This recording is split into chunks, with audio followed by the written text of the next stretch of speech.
Diz assim o texto dessa noite, eu anotei ali de 3 a 12, lerei desde o primeiro verso do capítulo 5 de Mateus.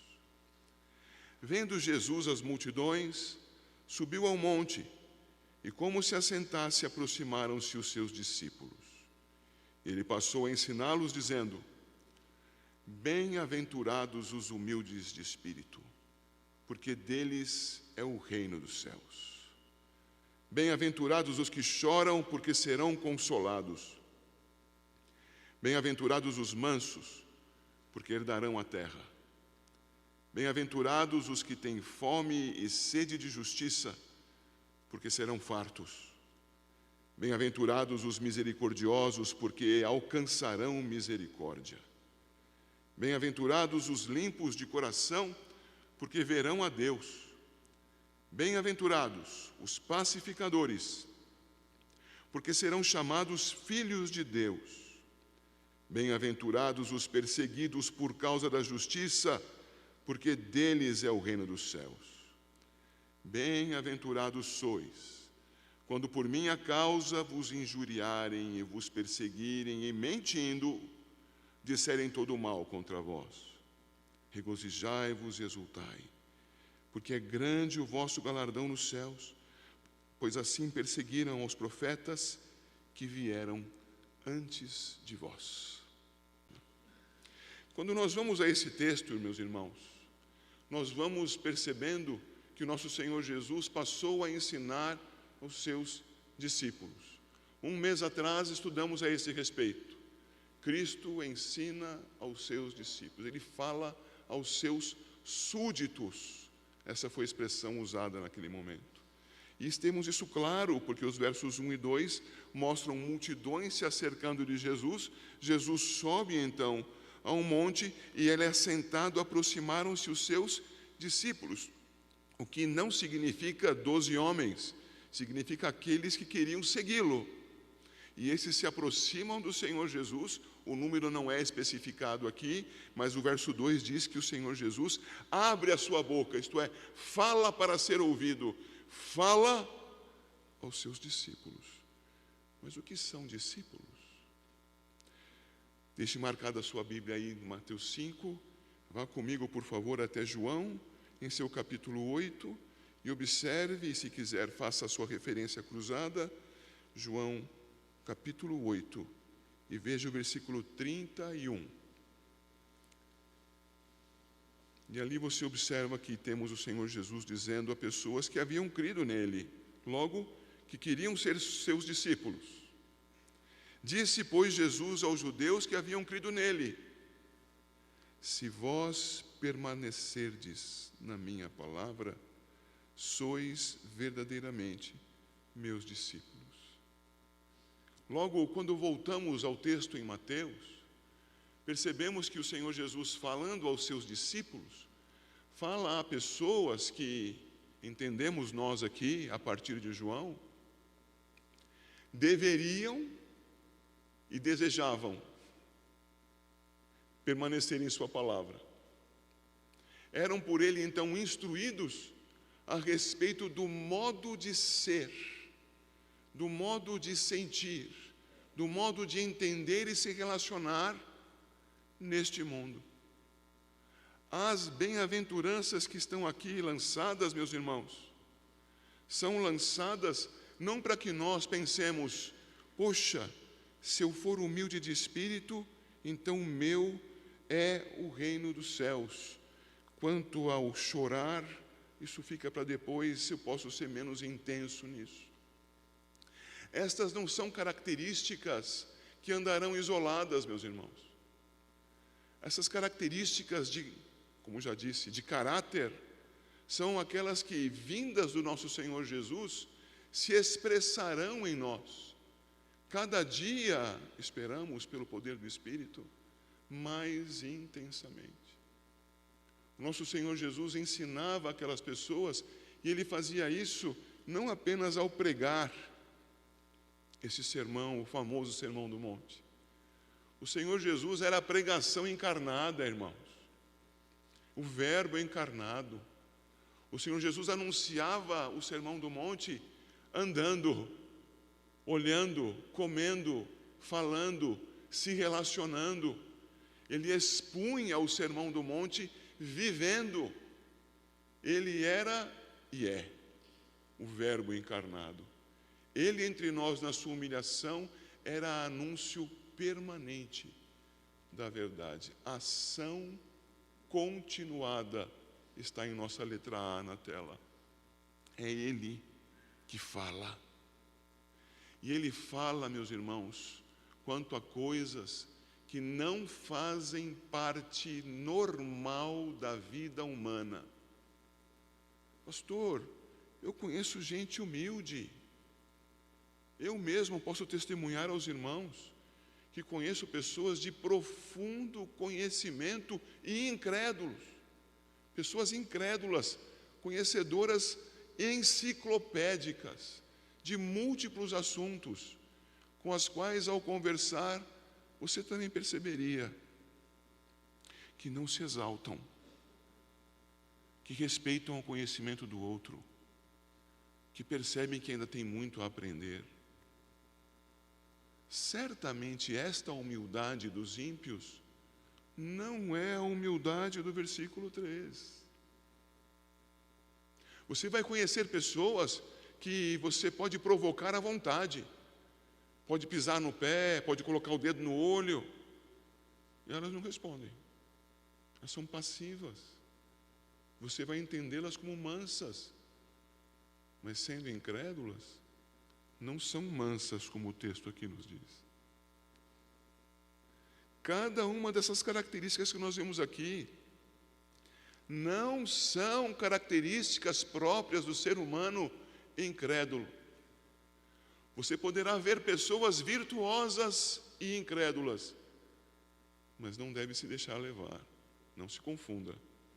Não serão estas virtudes.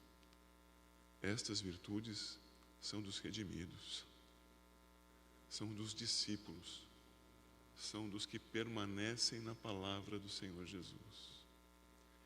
Por isso eu as chamo de virtudes anormais.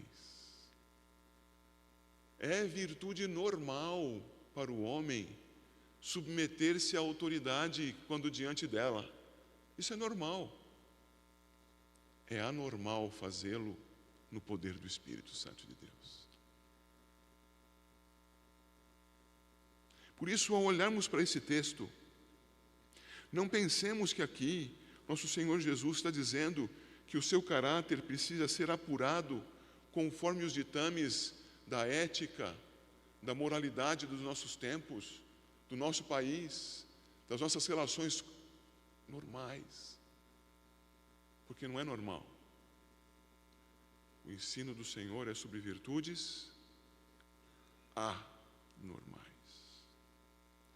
E Ele nos ensina a respeito de virtudes anormais de um modo que, ao examinar, eu identifico em cada um dos versos que contém as bem-aventuranças 3 seções. A seção do caráter, a seção final em cada verso, daquilo que leva ao regozijo, e a seção que está no início do verso, que é o regozijo, a satisfação, a bem-aventurança. A ordem do verso não é a ordem dos acontecimentos, irmãos. O verso começa por sua última seção. Quando o Senhor fala conosco aqui, então, conosco como seus discípulos, Ele fala desse caráter anormalmente virtuoso. E Ele falará com vários pontos. No estudo que eu apresento aos irmãos aqui esta noite, e que peço que os irmãos examinem e verifiquem se isto condiz com a Escritura, identifico que todas essas virtudes procedem do Senhor. É o Senhor quem nos concede tais virtudes. A nós redimidos, habitados pelo Espírito Santo de Deus, redimidos por meio da fé em Cristo Jesus, que o Espírito Santo nos concedeu que crescemos, que tivéssemos para viver. Assim, nessa nova situação, todos nós temos estas virtudes a serem desenvolvidas, a serem trabalhadas, a serem, num processo de santificação, manifestas. Contudo, as duas primeiras, versos 3 e 4, são virtudes que, procedentes de Deus, gerando efeitos sociais, são virtudes que estão dentro do coração do homem, em que eu e você devemos manifestar, e saberemos se elas existem ou não ao lado do nosso Deus. Humildade de espírito não se vê nos olhos, irmãos. Humildade de espírito é coisa íntima, própria. O humilde de espírito é aquele que se percebe carente, em falta, necessitado, mas não de água, não de abraços, não de um emprego, não de saúde, mas se percebe carente de Deus. Esse é o humilde de espírito. O humilde de espírito não é algo que se anuncie, que se diga: ei, sou humilde de espírito. Não. Essa humildade vai aparecer com outros traços do caráter. Mas ela está aqui, no início do caráter cristão. Porque buscará a Deus aquele que identificar, certamente pela graça de Deus, que dele carece. Humildade, pobreza de espírito. Isto é para os discípulos de Cristo. Isto não é apenas para aqueles que um dia perceberam-se assim, então buscaram a Deus e nele creram, e pela graça de Cristo agora se tornaram orgulhosos, ricos de espírito. Não, o discípulo de Cristo é pobre de espírito, humilde de espírito, sempre se identifica carente de Deus. É assim com você?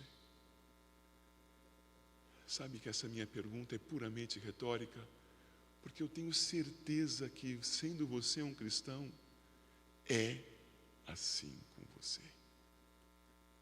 Talvez você esteja crescendo nesse sentido.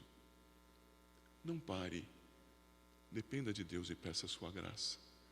Afinal de contas, o fará aquele que precisa, que percebe que precisa de Deus. Isto é, aquele que se percebe pobre de espírito. Uma segunda característica que há do homem em relação a si mesmo, sempre com origem no Senhor, está no versículo 4. Bem-aventurados os que choram. Irmãos, acho que eu posso dizer, todos aqui já choraram. Alguns choraram muito baixinho, sufocando os soluços no travesseiro. Outros choraram em alta voz. Eu sou de origem árabe, irmãos. Conheço o que é chorar de alta voz. Tantos já choraram. Todos os que choraram já foram consolados? Será que o choro mencionado aqui, como alguns poderiam pensar, se refere a um mero choro comum, o choro de cada um, de cada dia? Não. Esse é um choro movido pelo Espírito. Esta é uma virtude anormal. O choro movido pelo Espírito está associado à percepção de pobreza, de humildade no coração, de humildade espiritual. Quando olho para mim mesmo e vendo a minha pobreza, vendo a minha carência de Deus, Vejo que sou pobre e carente de Deus, porque sou um pecador.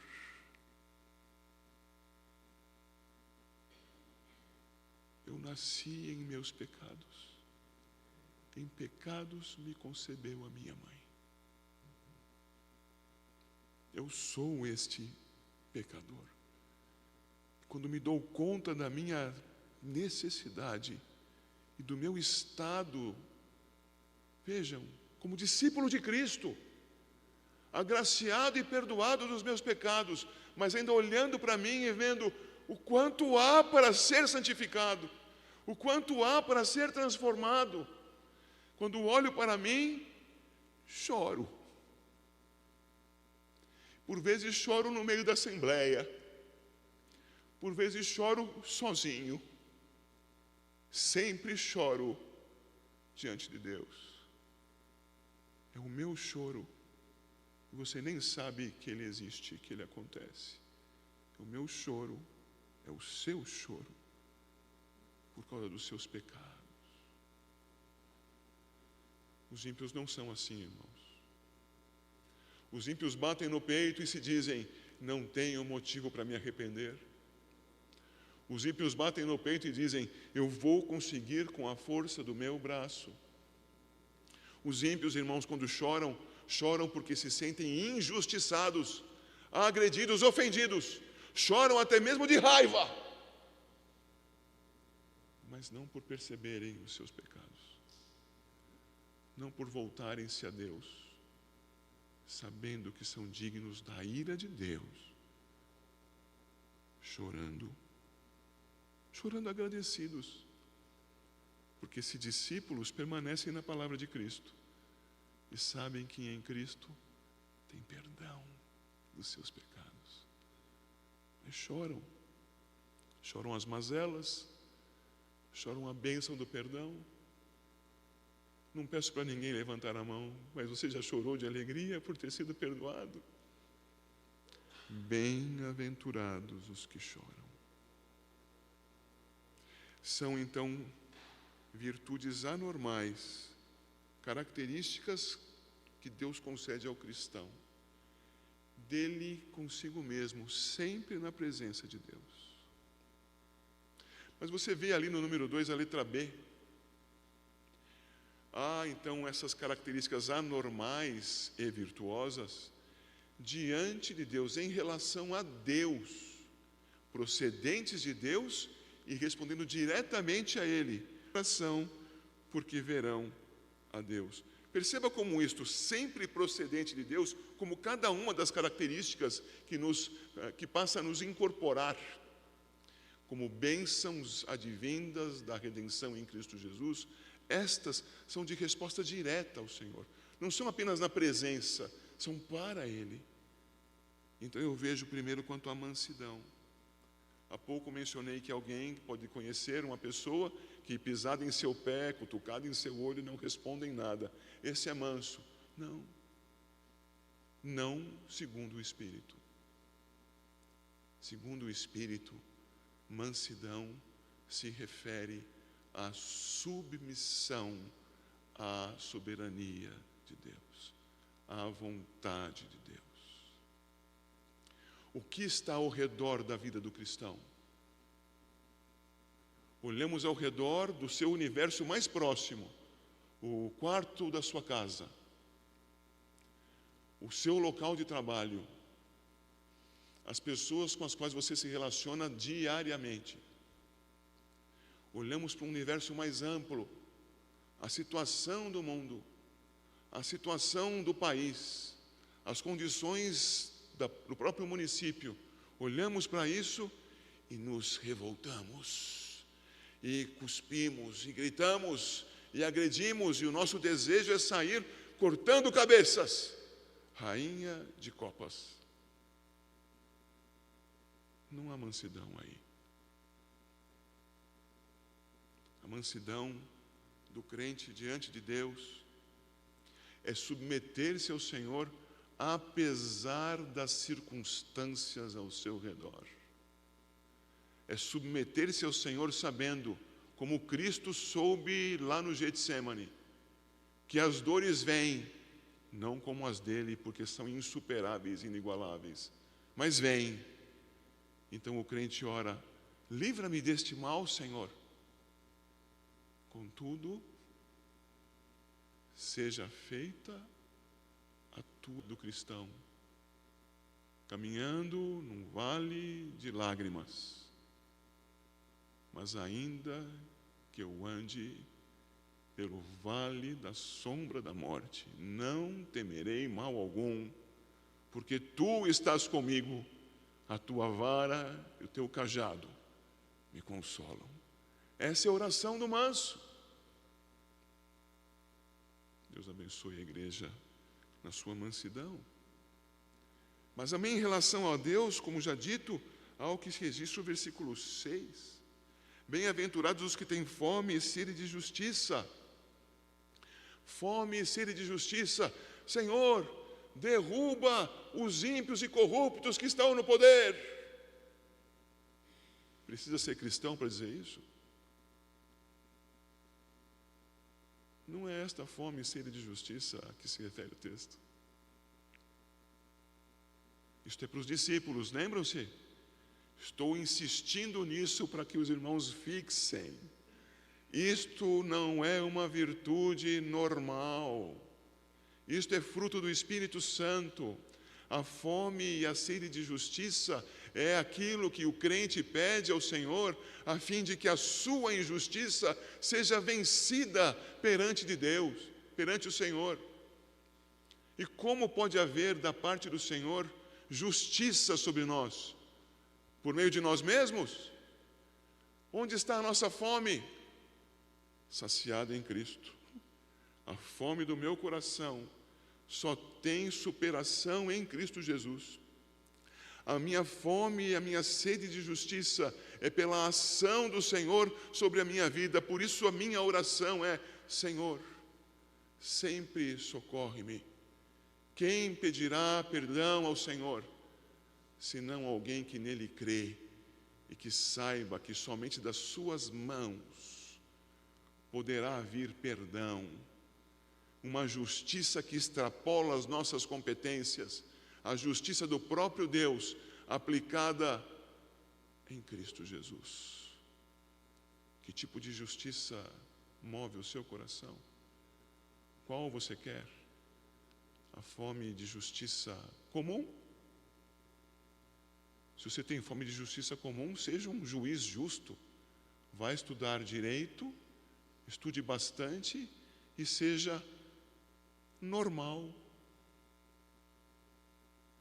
Um juiz justo, que é o que se espera de um juiz, não é?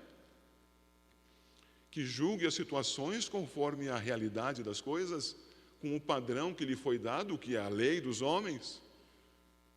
Não é isso, irmãos. Justiça que deve mover o coração do homem com fome, com sede, é a que lhe cobre em Cristo Jesus. Mas pastor, eu quando criei em Jesus pedi o perdão dos seus pecados, pedi a Ele o perdão dos meus pecados. Ele me perdoou. Eu preciso continuar pedindo o perdão? Sim. Você continua pecador. Ele, por ser fiel, te sustenta. Ele, por ser gracioso, te mantém vivo e te dá a segurança de que, porque Ele é fiel, você seguirá até o último dia e vai para a glória eterna na presença do Santo e Todo-Poderoso Deus, adorá-lo, servi-lo, sendo por Ele sobejamente abençoado. Só em Cristo Jesus somos satisfeitos. Você tem fome e sede de justiça diferente dessa? É comum. Se é a justiça de Cristo, é anormal.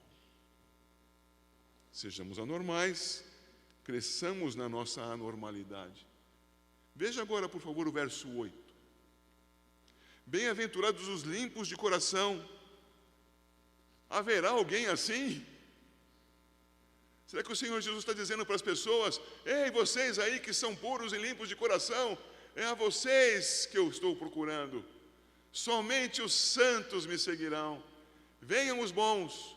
Como estaria o Senhor Jesus agora? Absolutamente só. Esta é uma virtude de relação, decorrente da aplicação da justiça de Deus sobre nós. Cristo sobre nós. Resulta em nós algo que não nos é próprio. A virtude anormal da pureza. Um coração limpo. Um coração quebrantado e sincero. Um coração que busca verdadeiramente a Deus e nele espera. Só pela graça de Deus estará no seu peito. Só assim você poderá ter, então, essa expectativa, a de pureza, a de limpeza em Cristo Jesus. Isso é normal, irmãos. O bandido matou muitas mulheres. Era um maníaco. Inúmeras. Encontraram-se talvez uma dezena, mas outras não foram encontradas. A mais. Ele nem se lembra onde as colocou. Impossível encontrar. Passa na cadeia depois de julgado e condenado 30 anos. Se os crimes fossem julgados e condenados hoje, passaria 40. Ao sair da prisão, sairia limpo de coração?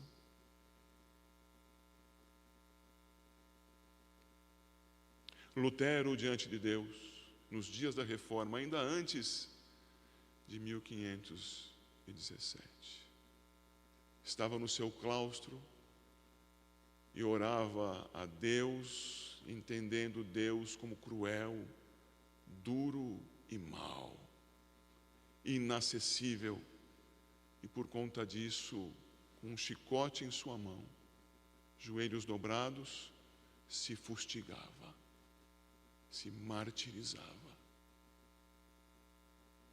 Sem Cristo, imaginando que com isso encontraria paz, e ele mesmo diz: nunca encontrei paz no chicote.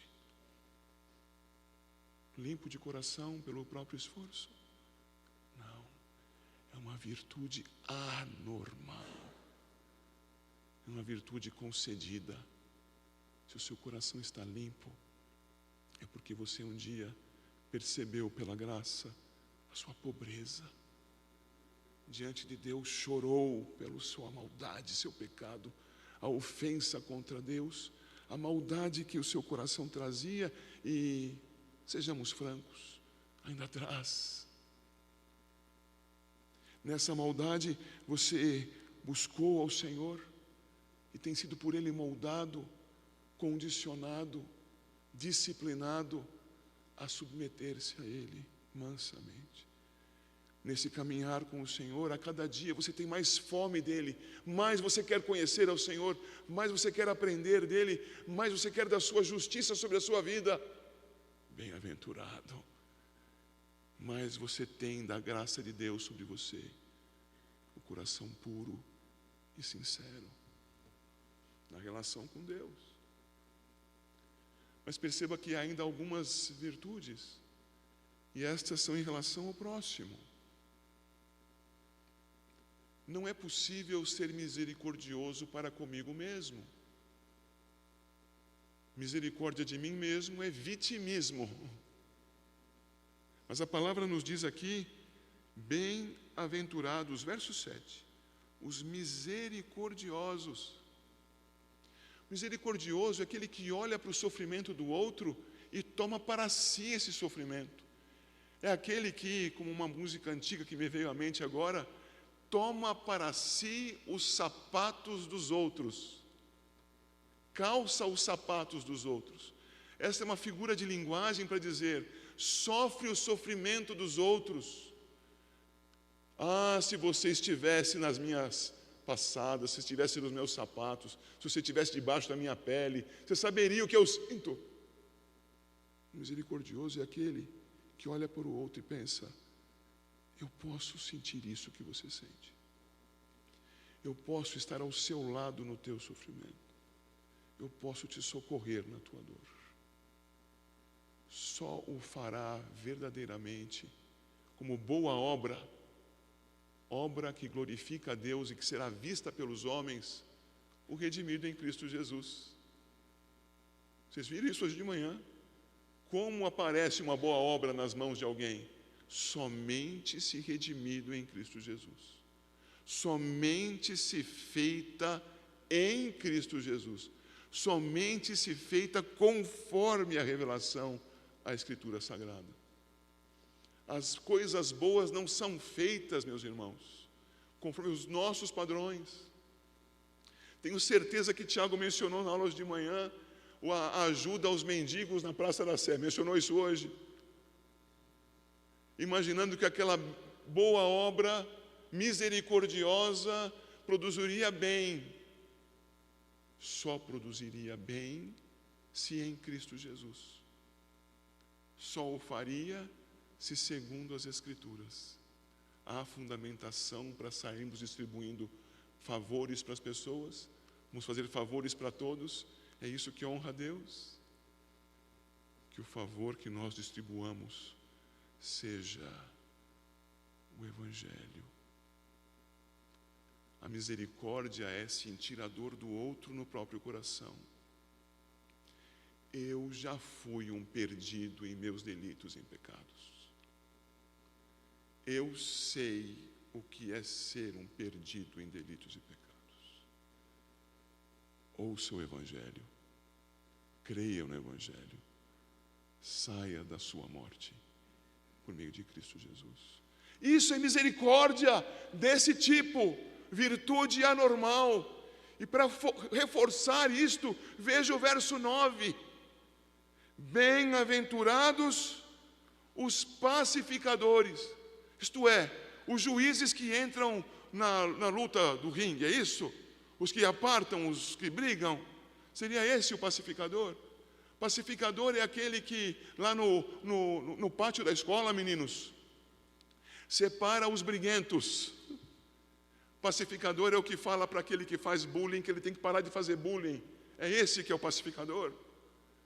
Irmãos, pode ser pacificador entre os homens, mas a virtude anormal concedida por Cristo a nós é de sermos pacificadores quando misericordiosos, sentindo a dor do perdido no próprio coração, nós anunciamos o Evangelho da paz para essas pessoas. Somos pacificadores quando dizemos: você está em guerra com Deus, você é inimigo de Deus. No seu estado atual, incrédulo, você vai padecer as chamas do inferno. Você vai viver sem paz estes dias e vai padecer a eternidade no inferno, porque você está em guerra contra Deus, mas há um remédio para isso. Há paz com Deus por meio do seu Filho, a nossa justiça, que pacifica o nosso coração e a nossa relação, que concede que por meio de si, Jesus Cristo, nós adentremos a presença de Deus, com Ele permaneçamos em paz, uma paz que é fruto da sua graça, a bendita saudação apostólica, a graça e a paz. Estes são os pacificadores. Percebam então, irmãos, que esse número 2 fala de virtudes anormais, virtudes que você pode procurar à vontade fora do ambiente cristão. Encontrará lampejos disso aqui e ali, mas serão virtudes normais. As anormais são fruto do Espírito Santo de Deus, agindo nos redimidos. Estão presentes em você e devem ser desenvolvidas em sua vida com mansidão, submetendo-se ao Senhor, amando ao Senhor, querendo permanecer na sua palavra, estudando a palavra, orando, seguindo a Cristo, sentando-se ao redor dele para ouvi-lo, isto é, diante das Escrituras, em oração piedosa. Creia-me, irmão, estas virtudes só crescerão em sua vida. Esta é a palavra do Senhor. E estas virtudes, meus irmãos, têm efeito sobre nós. E é disso que fala a terceira seção do verso, que na verdade, na sequência lógica da ideia, é a segunda seção. A primeira é o traço de caráter, pobreza de espírito, chorar pelos próprios pecados, etc, etc, etc. Mas, irmãos, o efeito esperado, a consequência desta condição de vida que Deus produz em você, é o que está no presente, nos versos 13 e 10, e no futuro, nos versos 4 a 9.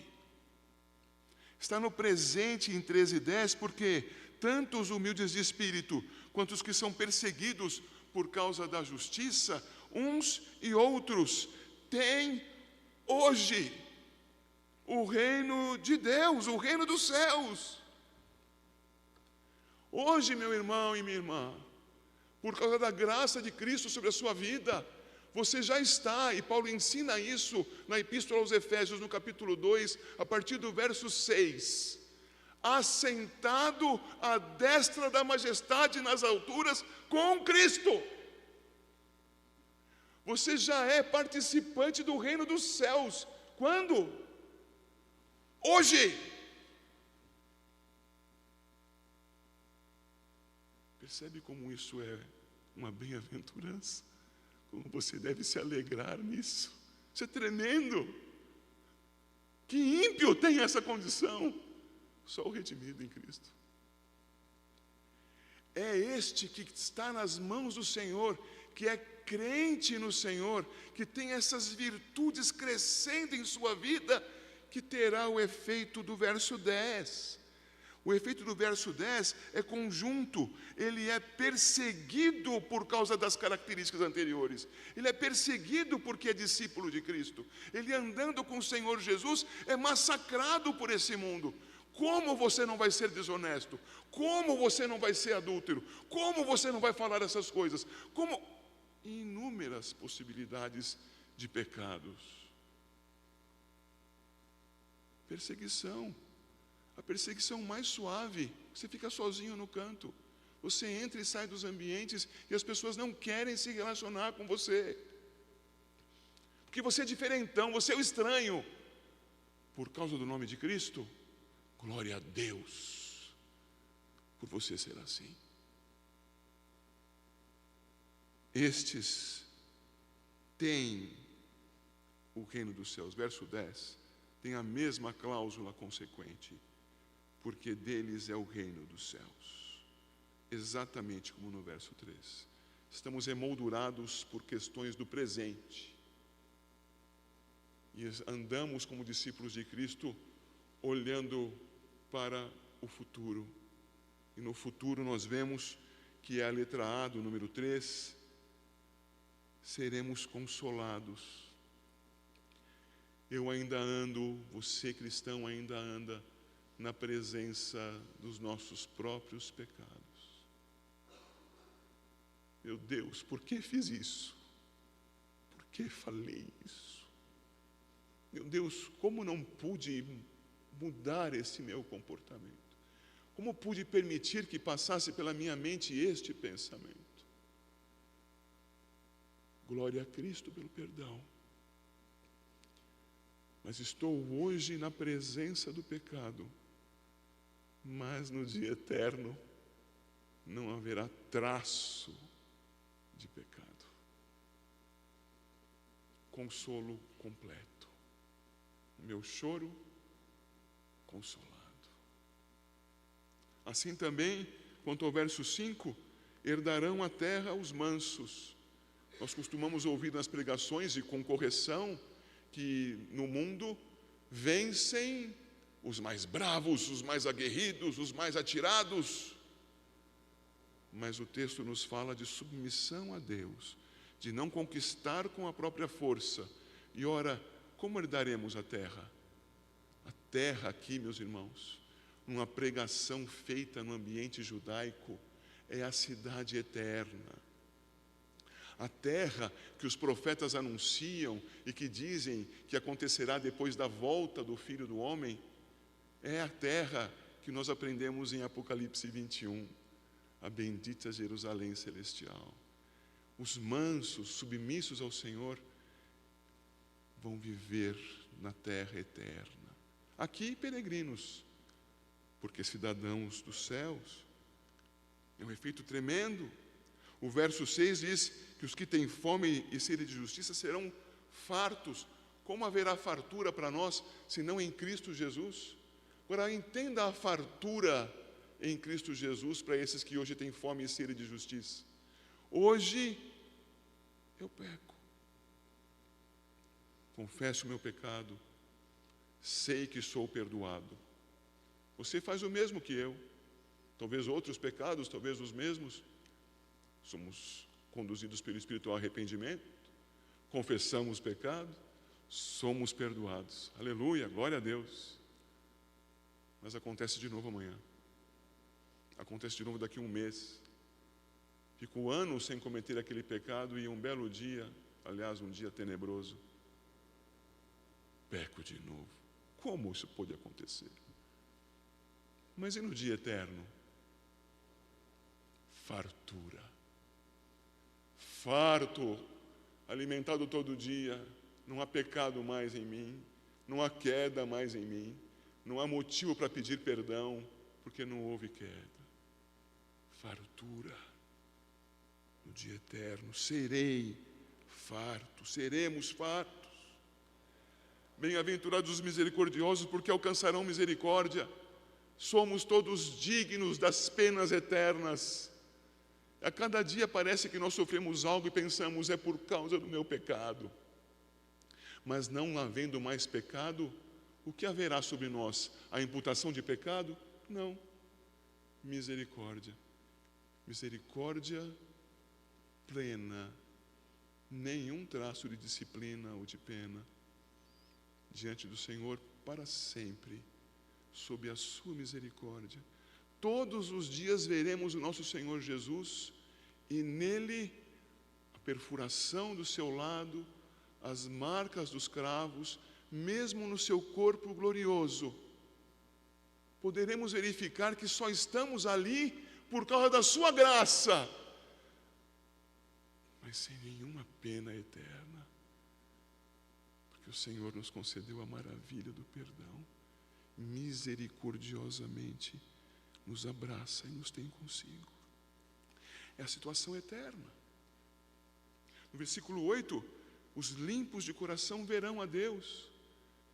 Irmãos, vocês têm visto a Deus? Isto não é presente, isso é eterno. Estaremos na presença do Senhor para conhecermos a Ele do modo como somos conhecidos. Já disse e repito, Ele na sua plenitude de conhecimento sobre nós, nós na plenitude da nossa limitação, isto é, conheceremos tudo o que pudermos conhecer e seremos plenamente satisfeitos na presença do Senhor. Veremos o nosso Deus. E por fim, nesse trecho, o verso 9: pacificadores, os que anunciam o Evangelho da paz, vendo ou não os redimidos surgindo diante de si, mas trabalhando pela paz por meio do Evangelho de Cristo. O que diz o texto? Serão chamados filhos de Deus. Os irmãos percebem que essas coisas gloriosas que Ele nos concede internamente, para as relações de cada um de nós conosco mesmos, de nós com o próprio Deus, de nós com o nosso próximo, cada uma dessas virtudes traz efeitos tremendos, que são o segundo passo, efeito dessas virtudes que Ele nos concedeu, são graças sobre graças, e então vem a terceira maravilhosa graça.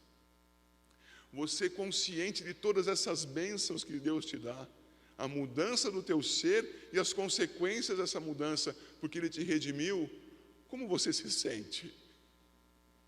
Como você se sente diante de Deus, consciente de tantas maravilhas aplicadas sobre a sua vida? eu me sinto bem-aventurado, feliz, satisfeito, agradecido, completo, aguardando por algo mais, mas certo e seguro de que Ele tem feito maravilhas pela igreja.